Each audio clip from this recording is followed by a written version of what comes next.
compartirles un poco la agenda que vamos a seguir, los antecedentes de la enfermedad, el médico de familia en la identificación de la enfermedad que vamos a tratar hoy, posteriormente en el tratamiento y algunas recomendaciones que podríamos generar a partir de estos tópicos.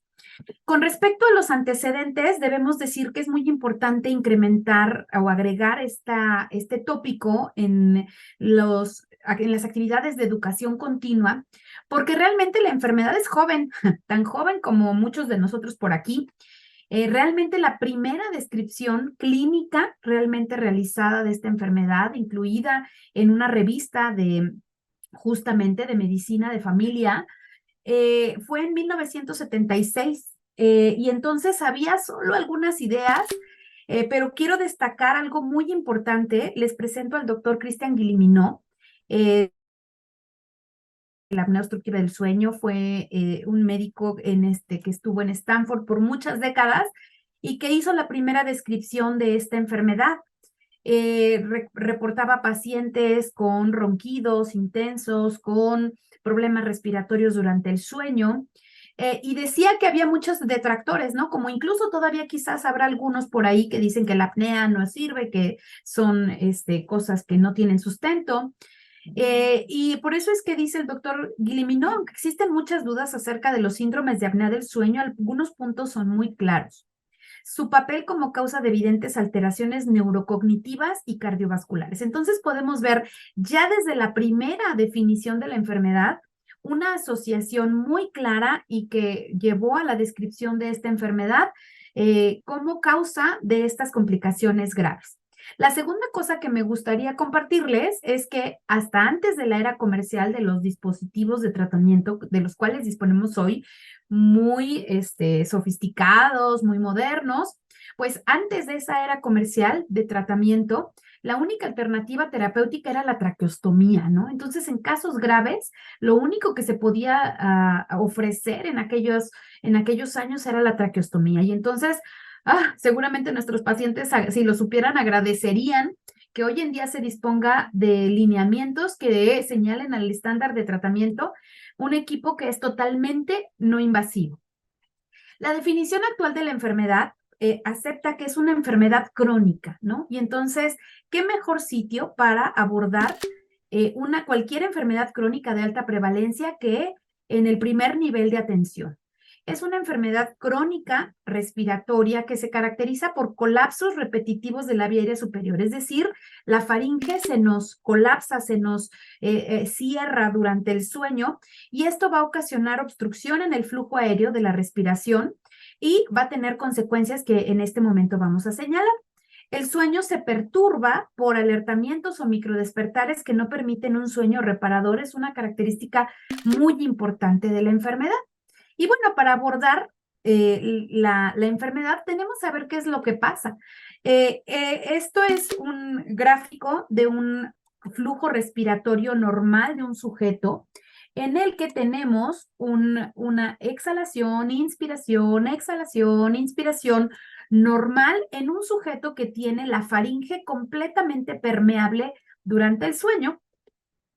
¿Qué sucede en el paciente que tiene tejidos blandos muy grandes a propósito de depósitos de grasa o de macroglosia o de algunas alteraciones craneofaciales? Bueno, la vía aérea durante el sueño, a razón de la pérdida de tono muscular que tenemos al dormir y de la posición, empieza a sufrir disminución en su permeabilidad y esa es la causa del ronquido. El aire pasa, pero pasa con dificultad. ¿Qué sucede en el paciente con apnea obstructiva del sueño, sobre todo cuando es grave? Bueno, pues el nivel de problema lleva a ser mucho mayor al punto de que nada de aire puede pasar en uno de estos colapsos, ¿no? Entonces, la vía aérea, como pueden ver, está completamente colapsada, la vía aérea superior, y esto ocasiona que no haya flujo aéreo durante algunos momentos. ¿Cómo se ve la apnea obstructiva del sueño?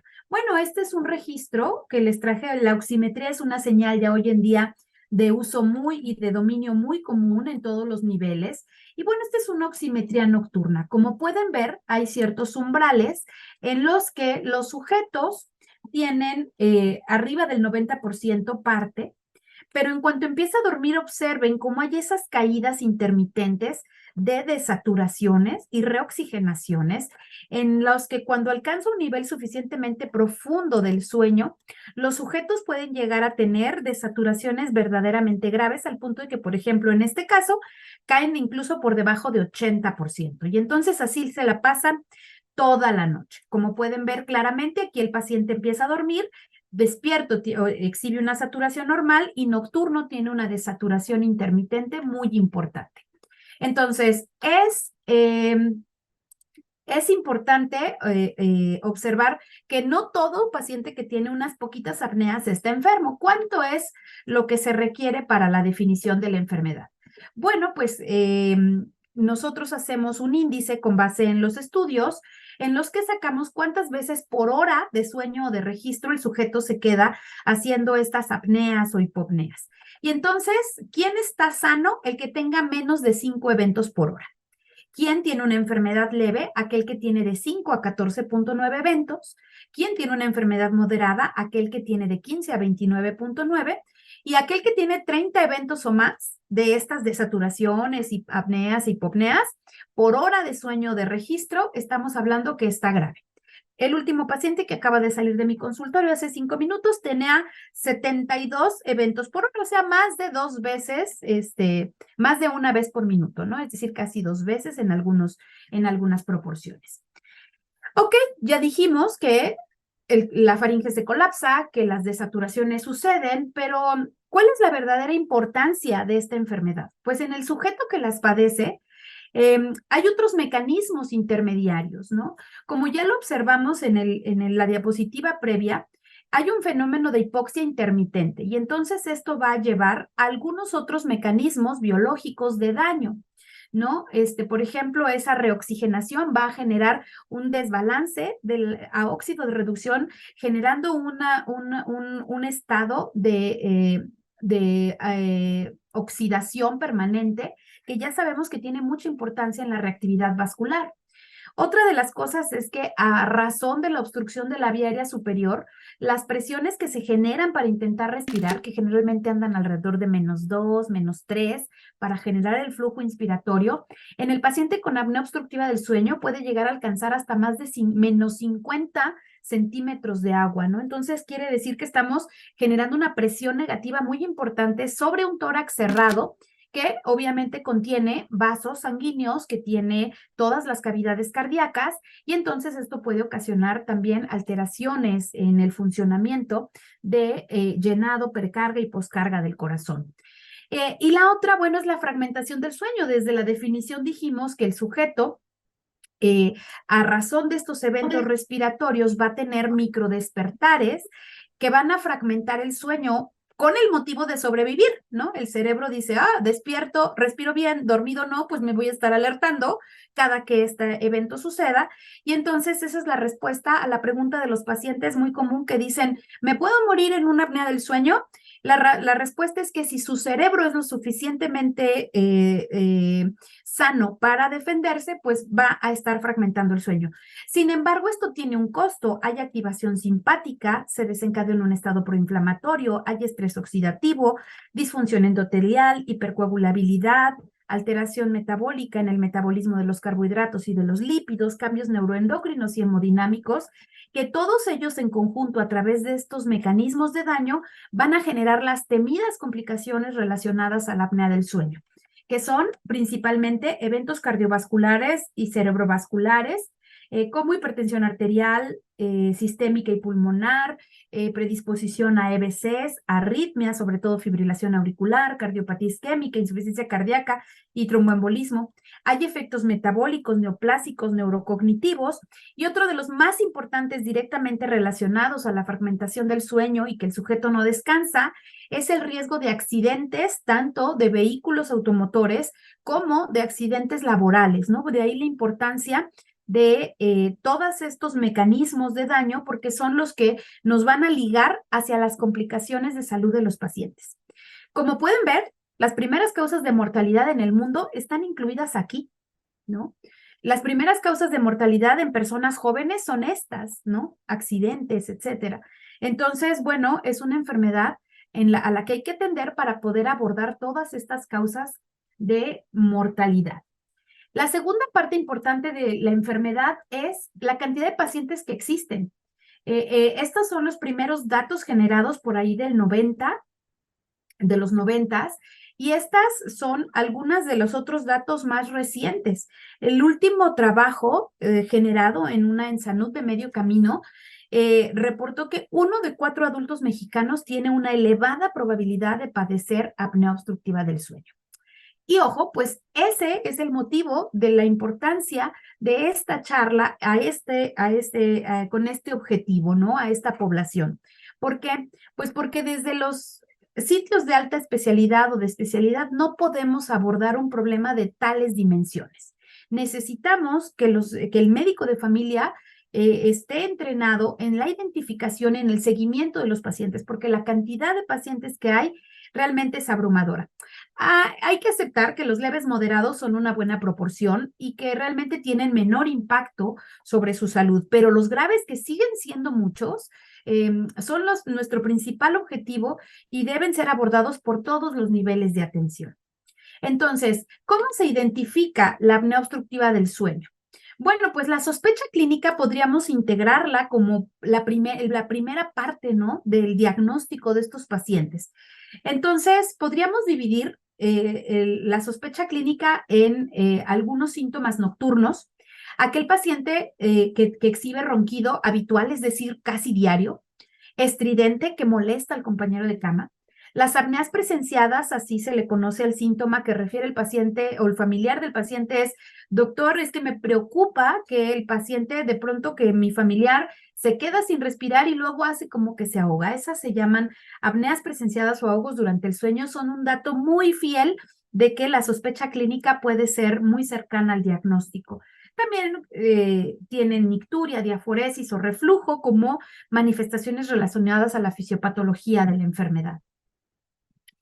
La enfermedad también reporta síntomas durante el día. La más importante, pues, es la somnolencia, para lo que nosotros hacemos escalas de medición un poquito más integradas, como la escala de somnolencia de Epworth.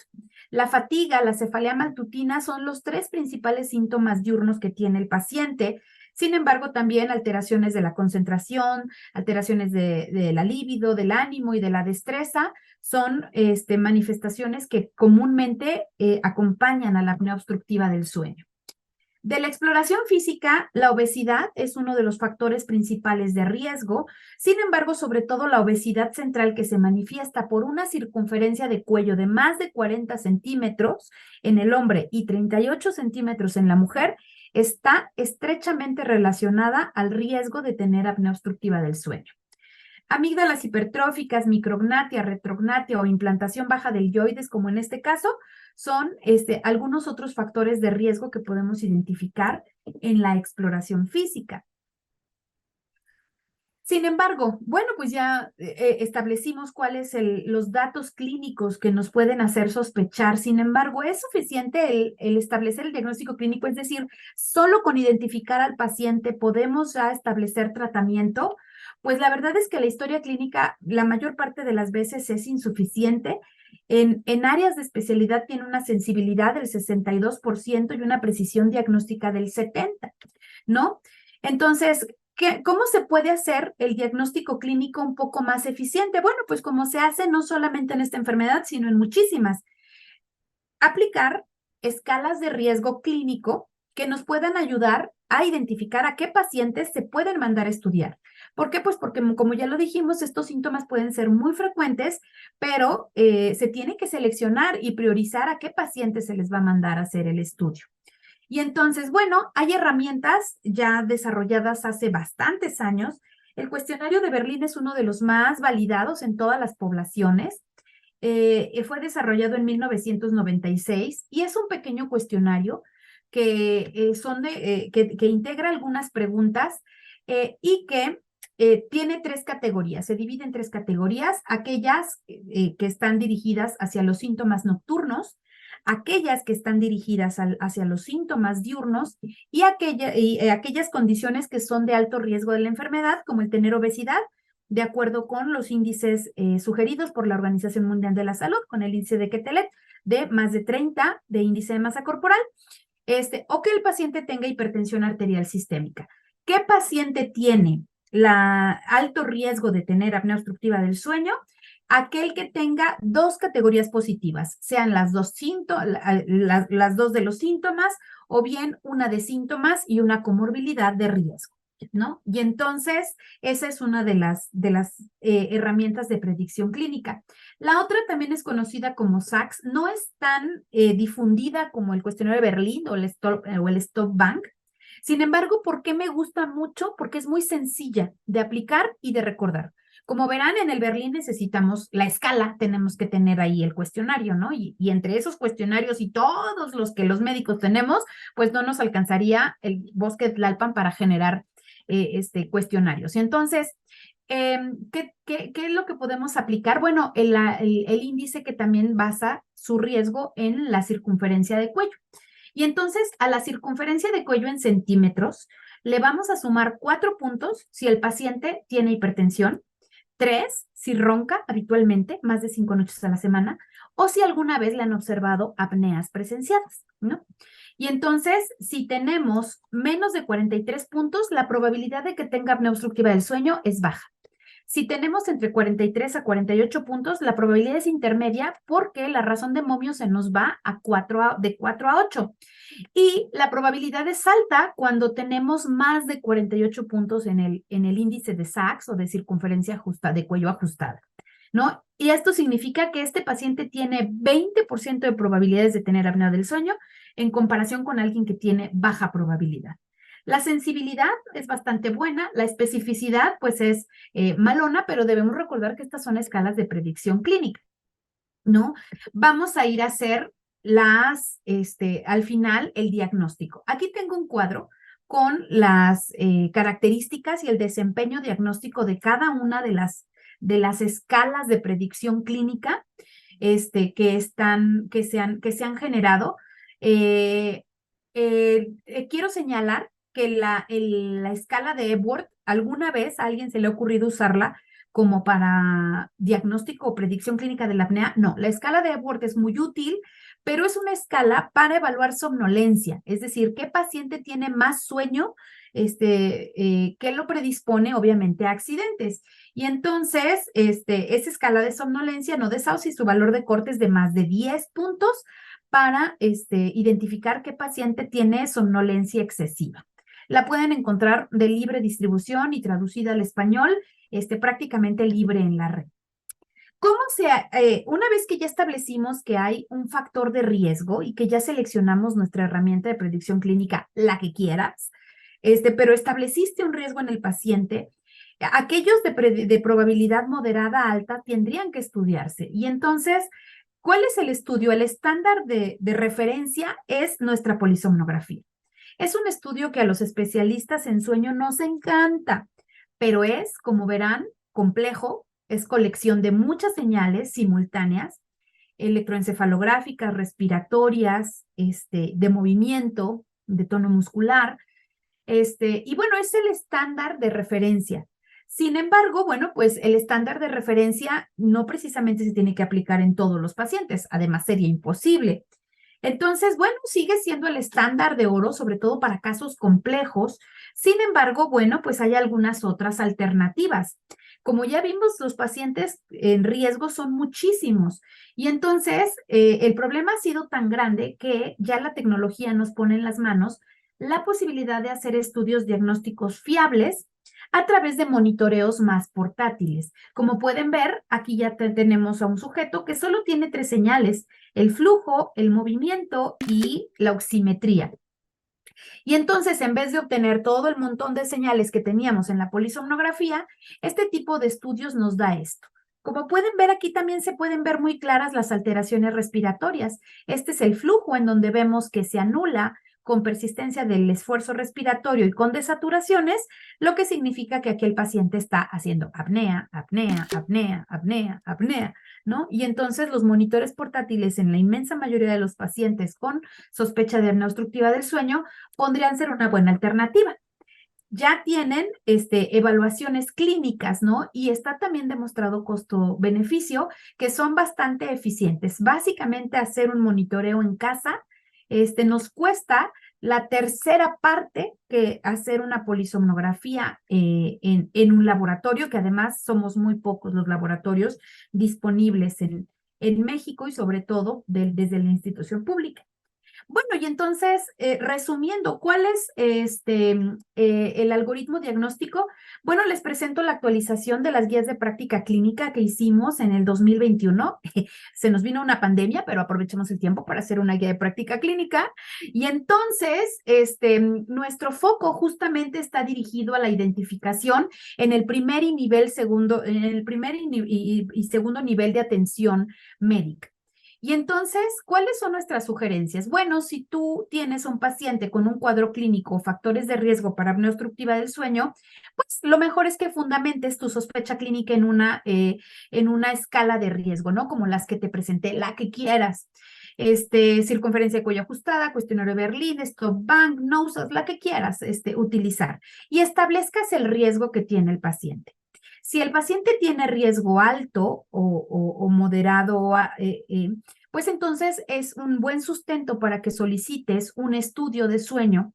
¿Qué pacientes no pueden ir a un estudio simplificado como ese que te mostré así con unas poquitas señales? Pues aquellos pacientes con enfermedades respiratorias graves, ¿no? Un paciente con EPOC ya desatura por sí, ¿no? Y entonces identificar las desaturaciones por apnea es más difícil. O bien hay pacientes que tienen otro tipo de apnea, como apnea central, no precisamente obstructiva. ¿Qué pacientes? Pacientes con cardiopatías muy graves, insuficiencias cardíacas con fracción de eyección muy baja, o pacientes con secuelas de BC muy graves. Entonces, como puedes ver, no es el grueso de la población, ¿no? El clásico paciente adulto, hombre, joven, gordito, ese se puede ir sin problemas a un estudio simplificado de sueño, que es además el grueso de la población. Más o menos el 70-80% de los pacientes pueden ir en forma segura a un estudio simplificado de sueño. El resto, aquellos pacientes complejos con comorbilidades graves, entonces estos serían los que sí tendrían indicación de ir a una polisomnografía. Esta diapositiva se las traigo porque, como verán, ya pasamos de las áreas de especialidad hace ya un par de años. Los grupos médicos pasamos a decir, por favor, ayúdenos, que no podemos con este problema. Y entonces nuestras guías de práctica están dirigidas justamente a la atención primaria, ¿no? Y entonces en este documento de consenso internacional de apnea del sueño, en el que nuestro grupo también participó, que se publicó el año pasado, se sugiere que el papel de la medicina de atención primaria en el manejo de la apnea obstructiva del sueño tiene tres grandes pilares y basados en que necesitamos un trabajo en red para hacer frente a este problema. Y de hecho, en el consenso todavía se simplificó más la sospecha clínica. El grupo sugiere, si hay sospecha clínica, básala en que el paciente tiene ronquido habitual, es decir, ronquido habitual e intenso, apneas presenciadas o tiene mucha somnolencia, ¿no? O cansancio no justificado. Si tiene dos de estos tres, ellos te dicen, aviéntate, pídele el estudio. ¿Qué otras cosas tienes que tomar en cuenta? Bueno, darle prioridad a aquellas profesiones de riesgo, ¿no? Aquellas personas, sobre todo aquellas personas que trabajan para el IMSS, que tienen a la población trabajadora dentro de su responsabilidad, que son los que mueven nuestro país y que son los que mueven las maquinarias y todos los trabajos de riesgo de este país. Bueno, considera si el paciente es chofer, si maneja maquinaria pesada, si es controlador de vuelo, si es controlador de metro, pues son profesiones de muy alto riesgo. Si el paciente se queda dormido puede ser fatal, ¿no? Un alto porcentaje de las tragedias por accidentes han sucedido en personas que se quedan dormidas.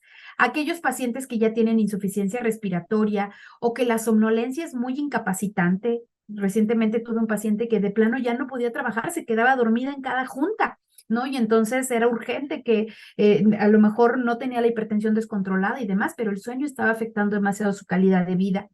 Pacientes con hipertensión resistente o refractaria a tratamiento ya tiene muchos años que la JNC lo integra, descarta la apnea obstructiva del sueño. Sí, agrégale una tercera o cuarta línea de tratamiento, pero también sospecha apnea obstructiva del sueño en esos pacientes. Nuevamente, pacientes con arritmias de difícil control, sobre todo fibrilación auricular, que no cede con los medicamentos, que no cede con la ablación, pregúntate si no tiene apnea obstructiva del sueño o patología secundaria apnea no controlada. Y entonces, ¿qué es lo que te sugiere también este grupo en cuanto al diagnóstico? Pues nuevamente que establezcas la sospecha clínica de apnea.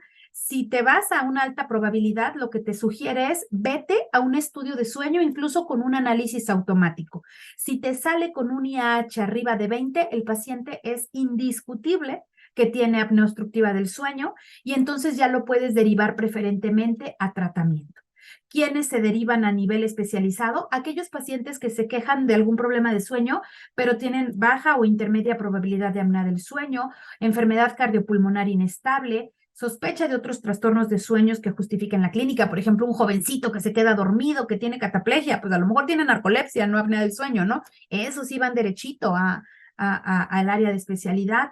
Otros trastornos respiratorios durante el sueño o valorar en trastorno ansioso depresivo insomnio. Si tú le vas a hacer un estudio de sueño simplificado y el paciente no duerme, te vas a tener un falso negativo, ¿no? Porque el paciente, tú vas a pensar que no tiene apnea y lo que en realidad pasó es que el paciente no durmió, ¿no? Y por eso no viste la apnea del sueño. Entonces, en aquel paciente con insomnio, lo ideal es derivarlo al nivel especializado para que le traten el insomnio y le diagnostiquen la apnea del sueño. Muy bien, el papel del médico de familia en el tratamiento de la apnea obstructiva del sueño.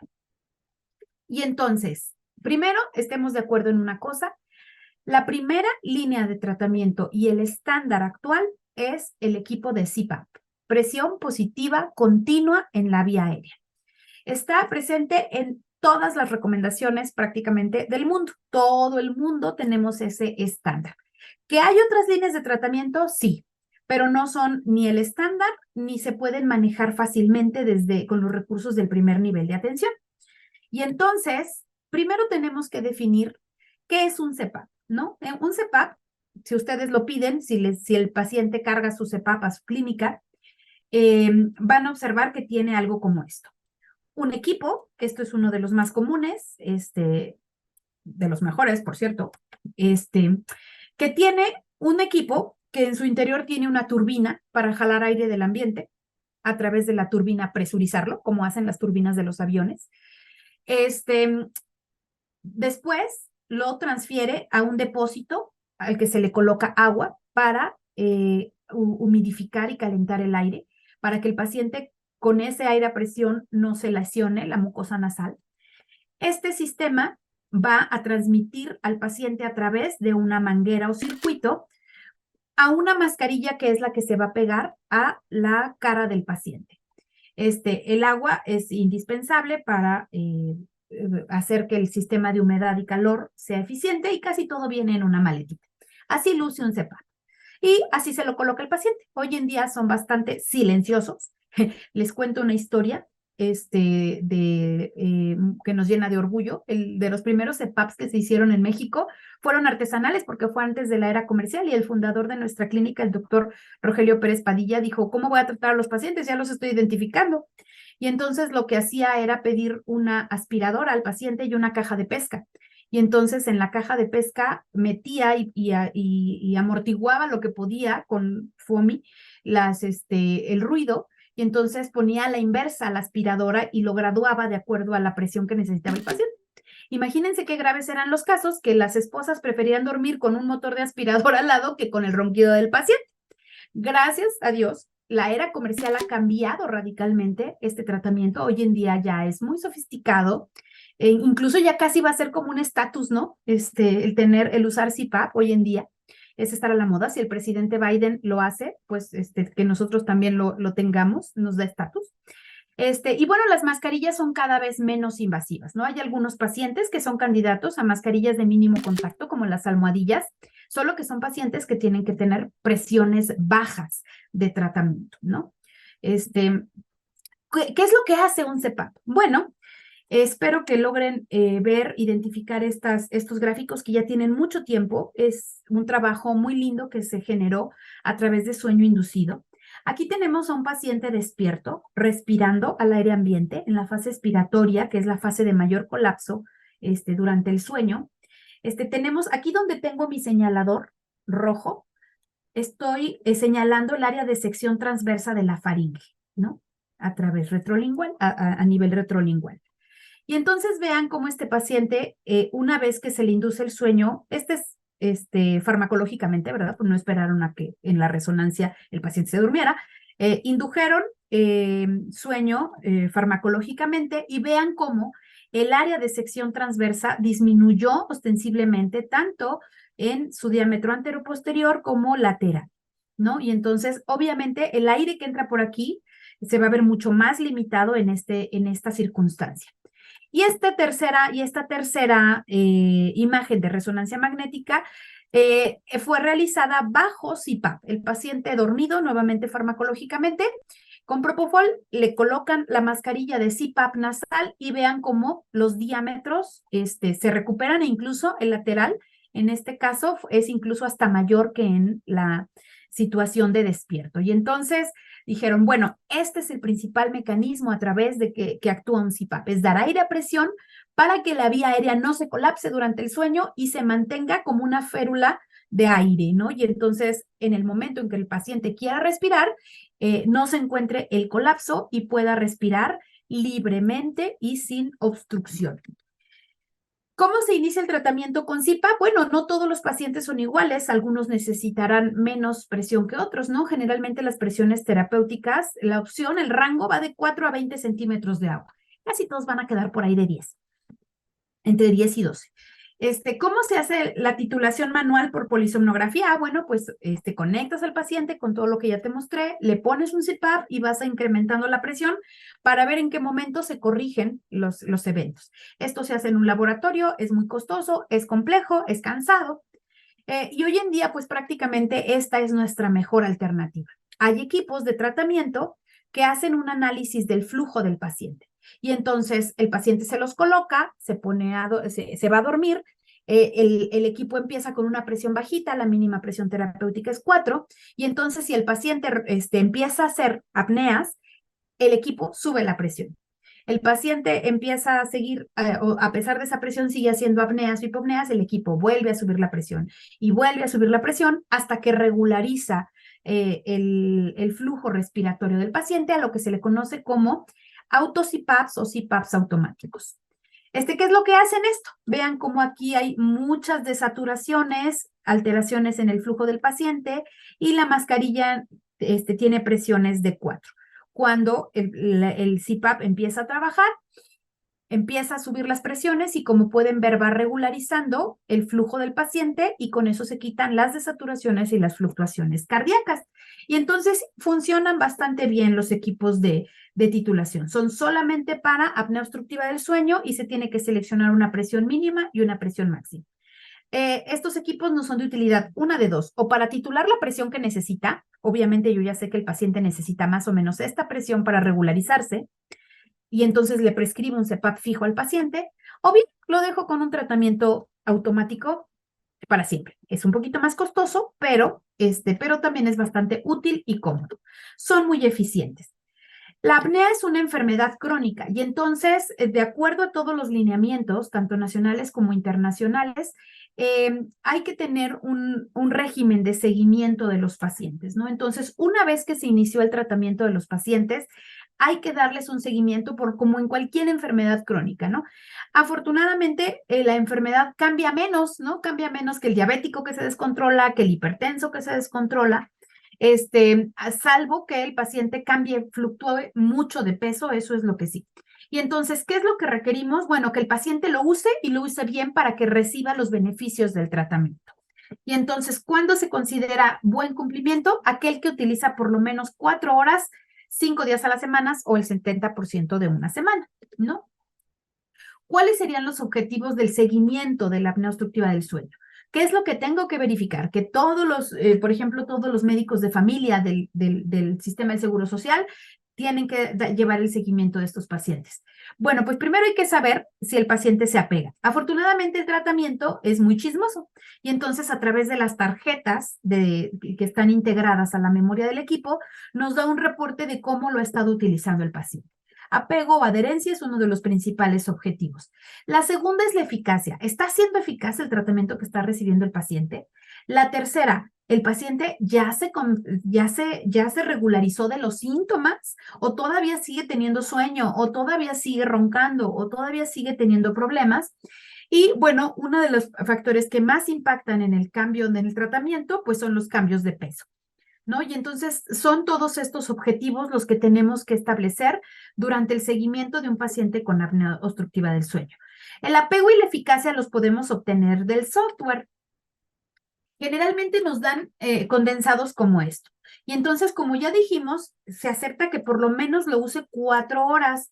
Y aquí el paciente por ejemplo, tiene un uso de 30 días en los 30 días que se analizaron, lo cual reporta un porcentaje del 100%. ¿Cuánto es lo mínimo que el paciente tendría que, mínimo? Ahora, les paso un tip. A los pacientes nunca les den los mínimos, porque se van a ir a él o a menos, ¿no? Y entonces la recomendación es, el paciente tiene que usar su equipo todo el tiempo que duerma, ¿sale? Siestas de más de 20 minutos, también. Y entonces, pero ya sabemos que para obtener beneficio del tratamiento a nivel cardiovascular, sobre todo hipertensión, lo mínimo que tenemos que tener es este apego de 4 horas el 70% de las noches. De la eficacia, ¿cómo podemos saber si está siendo eficaz el tratamiento? La inmensa mayoría de los equipos nos dan un desplegado de cuántos eventos nos quedan con el uso del tratamiento. Es decir, ese paciente cuántas apneas y cuántas hipopneas tiene mientras está usando el equipo, lo que conocemos como el índice residual de eventos. Y entonces, ¿cuánto se acepta que tiene que tener? Por lo menos tiene que tener menos de 10 eventos por hora, ¿sale?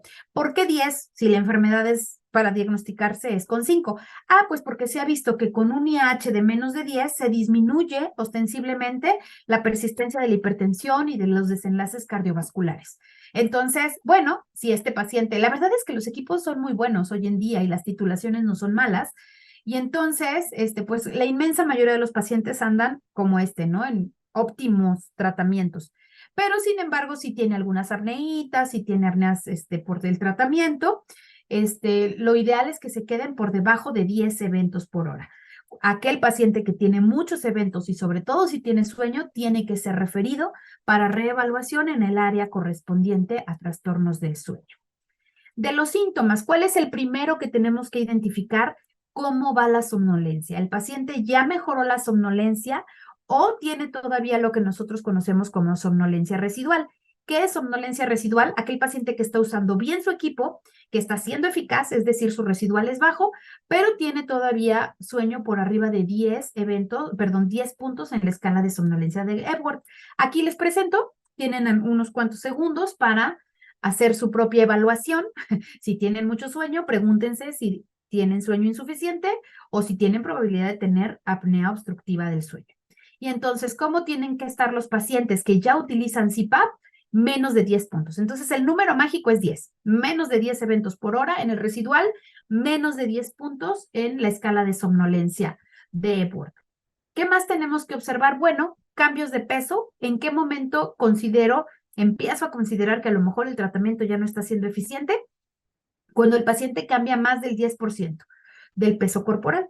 Y entonces, si el paciente sube más del 10%, probablemente requiera más presión y si tiene un CPAP fijo, requiere una retitulación. O si baja más del 10% y se queja de que la presión es excesiva por el equipo, probablemente también necesite una retitulación. Otro de los problemas comunes que hay que seguir son las fugas. Las fugas en el sistema de presión, como no es un sistema hermético, es decir, no es un tubo endotraqueal, la mascarilla después generalmente de un año de uso empieza a perder propiedades de adhesión en el silicón de grado médico que usan y entonces empiezan a tener fugas o lesiones faciales. Y entonces si eso sucede, es momento de cambiar la mascarilla. ¿Cuánto se permite de fuga? Hasta menos de 24 litros por minuto. ¿ok? Molestias y cambio de mascarillas también son tópicos que se tienen que tomar en cuenta en el seguimiento de los pacientes. Sí, tenemos fluctuaciones de más o menos del 10% del peso corporal, recordemos, a retitular, y si tenemos fugas o molestias de mascarillas, cambio de mascarilla. Finalmente, antes de despedirnos, nuevamente les presento la otra parte de las propuestas que tiene este grupo de consenso internacional para la atención primaria de la apnea obstructiva del sueño. Bueno, y ellos nuevamente también enfocan mucho la importancia de la atención primaria, tanto en la sospecha como en el tratamiento y en el seguimiento, ¿no?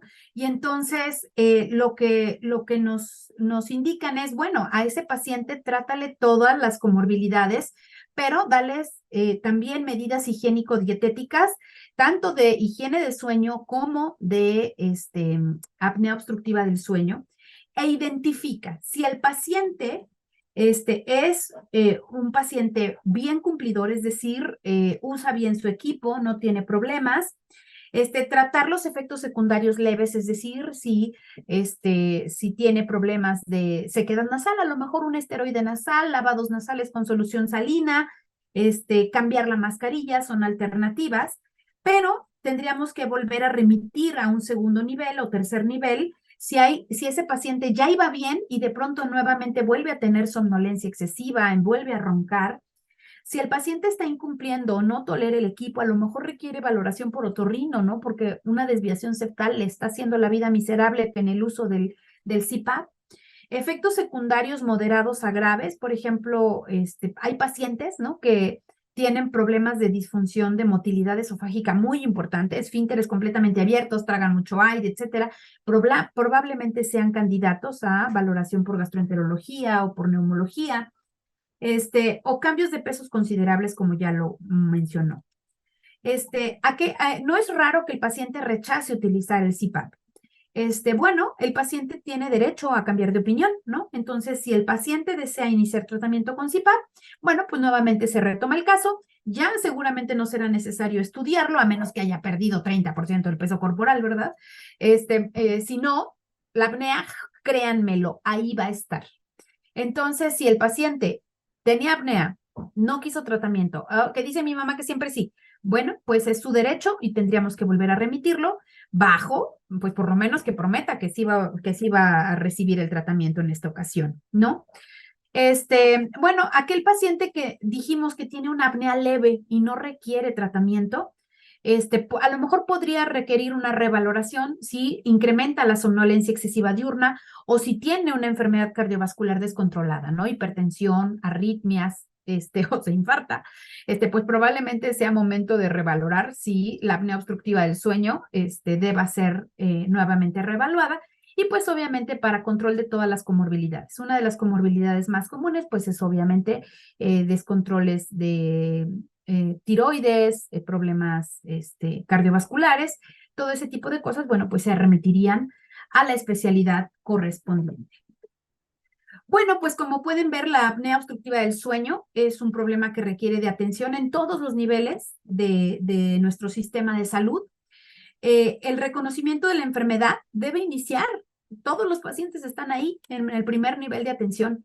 No tenemos que esperar a que lleguen complicadísimos hasta el tercer nivel. Ahí probablemente ya sea un punto de no retorno, ¿no? Si ya el paciente se infartó, si ya el paciente tiene insuficiencia cardíaca, si ya llegamos a las comorbilidades finales, a lo mejor lo que podemos hacer es poco, ¿no? Y bueno, el seguimiento de la apnea obstructiva del sueño es indispensable, como en cualquier enfermedad crónica, y pues debe estar basado, ¿no? Obviamente en la medicina de familia, porque la cantidad de pacientes jamás podrían ser atendidos desde otros niveles. Pues no me queda más que en este momento darles las gracias por la atención y el tiempo que le han dedicado a esto. Muchas gracias por su entusiasmo. Saludos a todos mis médicos de familia, a los de la Clínica 64 si están conectados. Muchas gracias por su trabajo, muchas gracias por hacer las cosas tan bien como lo descubrimos en este trabajo. Y bueno, ahí están mis datos de contacto por si alguien está interesado en conocer más del tema. Muchas gracias, doctora Torres, por esta excelente presentación que nos ha dado en este momento. Tenemos algunas preguntas de Kevin Hernández. ¿Todo paciente que ronca presenta SAOS hasta no demostrar lo contrario? Bueno, la realidad es que no todo paciente que ronca tiene apnea hasta no demostrar lo contrario. Todos tenemos derecho a roncar. Un desvelo, una guardia, una copita, nos va a hacer que nuestra faringe se colapse más. Pero una cosa es respirar moderadamente y poco.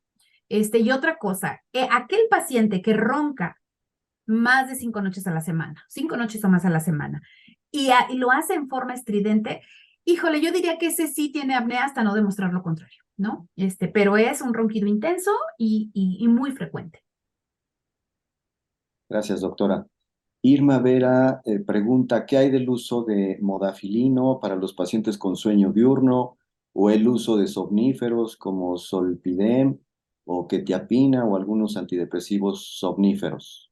Ok, bueno, con respecto a el uso de alertantes, bueno, en México lo usamos poco por el costo y que no están cubiertos dentro de los cuadros básicos, ¿no? Pero realmente, aquí hay dos cosas importantes. Primero, hay que ver cuál es la causa de la somnolencia del paciente, ¿no? El tema de somnolencia es muy importante. Si el paciente tiene, la primera causa de somnolencia en nuestra población es la privación crónica de sueño, ¿no? Y entonces, y en nuestro gremio, bueno, mucho más, ¿no? Entonces, si estamos abordando el contexto de la apnea obstructiva del sueño, el paciente tiene que demostrar buen uso, buen apego, buena eficiencia de sueño antes que nosotros pensemos en utilizar un alertante. En aquel paciente con apnea obstructiva del sueño que usa bien su equipo, que tiene índices residuales bajos, es decir, el problema de la apnea está controlada, se ha demostrado que hasta un 20% de los pacientes pueden llegar a tener un poco más de somnolencia, ¿no? A lo que nosotros le conocemos como somnolencia residual, pero se trata de un paciente bien tratado. Las recomendaciones internacionales sí apoyan el uso de modafinilo o de algunos otros alertantes, sobre todo en pacientes que tienen labores o situaciones de riesgo, ¿no? Que manejan, que son productivos. Pero sí es importante anotar que eso es una vez que ya se descartaron otros problemas y que el paciente está usando bien su equipo. Con respecto a los inductores de sueño, el lado contrario, yo no les recomiendo que los utilicen, obviamente, fácilmente. Hay que identificar cuál es la causa del insomnio de este paciente. El paciente con apnea del sueño, particularmente en este nicho, tiene mala calidad de sueño, ¿no? Y esa es clásica. El paciente dice, es que no puedo dormir y lo oyes roncar, ¿no? Esa es la clásica queja del paciente. Entonces, el paciente tiene mala calidad de sueño por la fragmentación que tiene. Entonces, él asegura no dormir, aunque ronque toda la noche.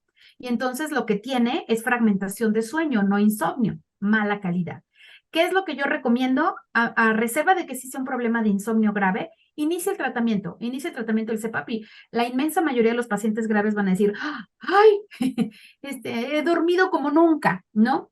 Hay pacientes que sí requieren, que son complejos, que sí tienen insomnio, que casi siempre es comórbido con ansiedad y con depresión. Sobre todo aquellos pacientes que ya tienen muy afectada la calidad de vida, se empiezan a deprimir o que pierden el trabajo, ¿no? Yo tengo muchos pacientes choferes que han perdido el trabajo justamente por la apnea, ya no pueden manejar. Y entonces el problema se complica.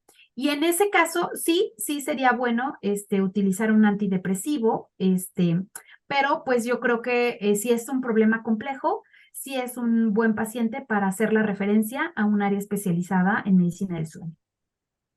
Muchas gracias, doctora.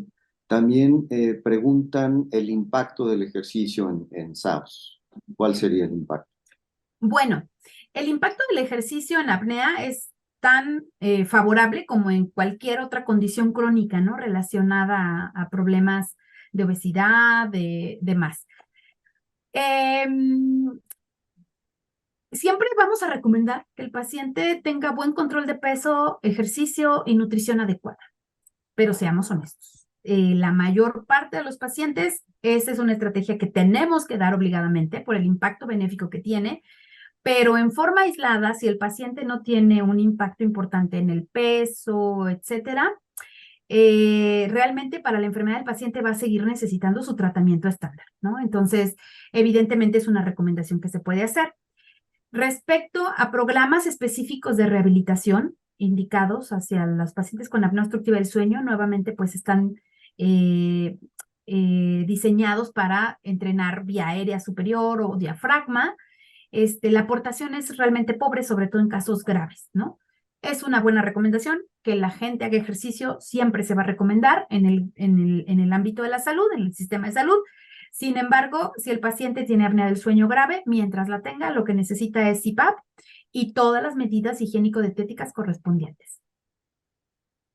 De acuerdo, doctora, muchísimas gracias. Hay otra pregunta por aquí. Dentro de los efectos neoplásicos, ¿cuáles son las neoplasias más asociadas a SAOS? Uy, ese es un temazo. La verdad es que sí, uno de los mecanismos que más se han relacionado con cáncer es la hipoxemia intermitente, ¿no? Ese estado de alteración perdón, oxidorreducción, este, sobre todo en cáncer de piel. Melanoma es de los más frecuentemente asociados a apnea obstructiva del sueño. Hay algunos otros, pero tienen las relaciones más débiles.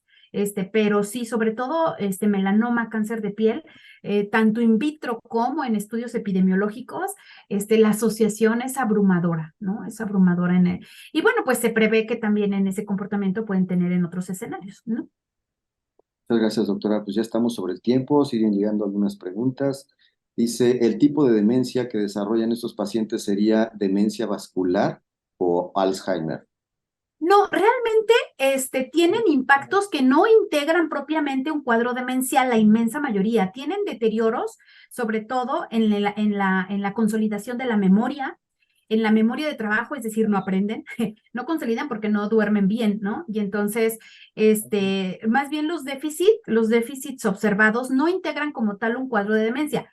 Ojo, el paciente que ya también tiene otros problemas, comorbilidades asociadas como diabetes, como hipertensión, como problemas cardiovasculares, pues obviamente van a tener la demencia pues claramente de origen vascular, y la apnea obstructiva del sueño solamente va a ser un factor que empeore mucho más la situación, ¿no? Pero es difícil señalar el papel fisiopatológico aislado, ¿no? En ese contexto, pero sí efectivamente los déficits cognitivos pues son en áreas muy específicas, sobre todo de nuevo aprendizaje, ¿no? Y de destreza. Muchas gracias, doctora. Otra pregunta dice, ¿cómo se puede observar la fuga de la mascarilla en el informe de la tarjeta del CEPAP? Generalmente todos los informes, ahora, los informes son configurables, ¿no? Es decir, yo puedo decir qué quiero que aparezca y qué no quiero que aparezca, ¿no? Entonces, si no aparece, díganle a su distribuidor, por favor, incluir la fuga, ¿no? Porque la inmensa mayoría de los equipos, por más sencillos que sean, si tienen tarjeta, te lo dan. Entonces, ojo, algunos te dan litros por minuto, otros te dan litros por segundo. Entonces, ojo, tradúcelo siempre a litros por minuto. 24 es el número mágico de que puede ocasionar despresurización del sistema. Entonces, si tiene tarjeta y no te lo está dando, pregúntale al distribuidor o a quien esté descargando la tarjeta, si no tiene activada esa función de que te dé esa información. Gracias, doctora. Otra pregunta dice, ¿podría ser contraindicado en pacientes con SAOS el uso de fármacos hipnóticos al poder exacerbar la apnea? Sin tratamiento, sí, totalmente. De hecho, en todos los pacientes sin tratamiento, se recomienda no alcohol, no sedantes, no relajantes musculares, no tabaco. Todas estas son medidas generales que se tienen que dar a los pacientes. Siendo honestos, bueno, ya en el área de especialidad lo evaluamos riesgo-beneficio. Con tratamiento, puedes darle casi lo que sea, menos propofol, ¿eh? No sean así, no es Michael Jackson. Pero cualquier fármaco de uso común, ¿no? Zolpidem, benzodiazepinas, antidepresivos hipnóticos, pueden ser usados en forma segura con el tratamiento, ¿no? Con el uso del CPAP. Alcohol no, porque ahí sí, sobre todo una cantidad fuerte puede hacerlos vomitar, broncoaspirar y con el uso del CPAP es una situación muy grave. Entonces, siempre el exceso de alcohol se recomienda ni con CPAP ni sin CPAP. Gracias, doctora.